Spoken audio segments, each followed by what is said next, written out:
Hello guys, আপনারা দেখেন এই যে হলুদ চাষ করা হচ্ছে পাহাড়ে।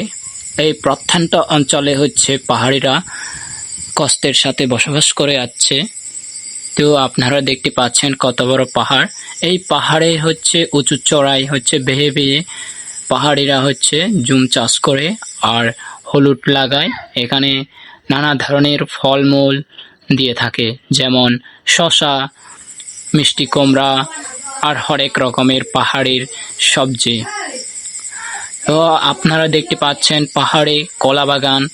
পাহাড়িরা হচ্ছে কলা বাগান বেশি করে পাহাড়ে, কারণ বাজারে হচ্ছে কলার দর অনেক বেশি।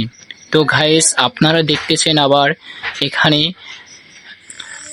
হলুদ লাগানো হচ্ছে। পাহাড়িরা হচ্ছে এইখানে অর্গানিক কোনো ওষুধ ছাড়াই হচ্ছে এখানে পাহাড়ে হলুদ লাগায়। তো আপনারাই দেখতে পাচ্ছেন, আপনারা হচ্ছে সবসময় হচ্ছে আমার সাথে থাকবেন।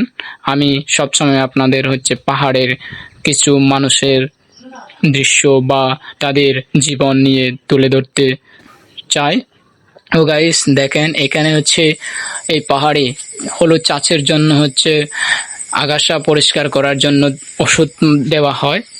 তো গাইস, দেখতেছেন আপনারা এই যে কত সুন্দর। এখানে হচ্ছে প্রচুর পরিমাণে হচ্ছে কলা পাওয়া যায়। পাহাড়ি অঞ্চলের কলাগুলো অনেক বড় বড় আর হচ্ছে খেতে অনেক মজার। তো গাইস, আপনাদেরকে একটু কলার চারাটা দেখাই। এই যে কলার চারা, কলার চারাটা হচ্ছে লাগানো হয়েছে একদম সঠিক নিয়মে লাগানো হয়েছে।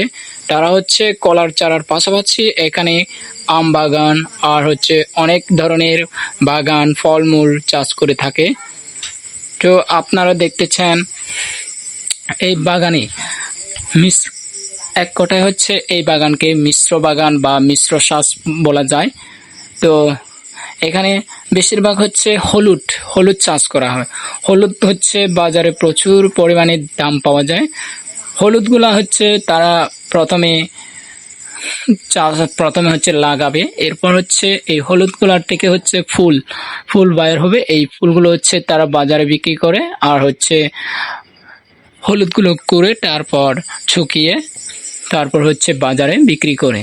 তো এরা হচ্ছে মূলত বাজারে পাইকারি আকারে বিক্রি করে, ব্যবসায়ীদের হাতে দিয়ে দেয়। তো আপনারা দেখতেছেন, তো আপনারা যদি নিতে চান এই ধরনের হলুদ, আপনারা আমাদের সাথে যোগাযোগ করতে পারেন। এইগুলো হচ্ছে এখন হচ্ছে রোপণ করব, রোপণ করার পর আপনারা পরে হচ্ছে এই ইয়াগুলা হচ্ছে আসবে আর কি। তো গাইস, আপনারা দেখতেছেন প্রাকৃতিক দৃশ্যটা অনেক সুন্দর।